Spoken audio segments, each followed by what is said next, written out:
Almost everyone has heard of the dynamic duo, Batman and, well, it's not Robin anymore, it's actually Nightwing. But these two, they share a lot in common.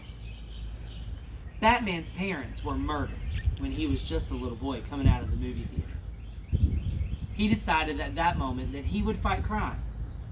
Years later, he was at the circus of all places, and he saw the incredible Flying Graysons, trapeze artists.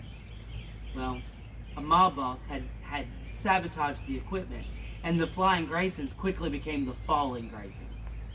And right before their little boy's eyes, Mom and Dad Grayson both fell to their death at the circus.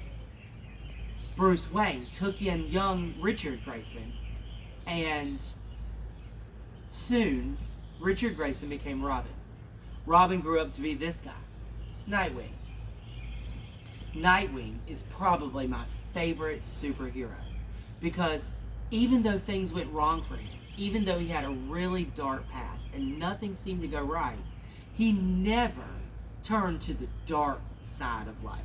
He never went down a dark path. Batman kind of did. He locked himself in a cave and he developed all these gadgets and he fought crime in the shadows. But Nightwing, who was the first Robin, Nightwing never did.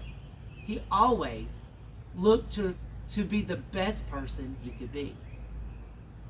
Now you might be thinking, how does that apply to Christians? Well, here's the bottom line. Things are going to go wrong. Mistakes are going to happen. Problems are going to happen. Sometimes life just stinks. But instead of allowing yourself to get bitter, instead of getting angry with everyone, you can choose to do what's right regardless, like Nightwing did. Nightwing founded the Titans, he led the Justice League, he took Batman's place for a while, but he never gave up being himself.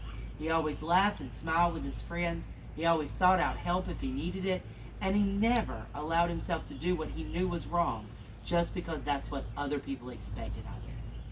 So, no matter what happens, follow God, trust in Him, and He will direct your path.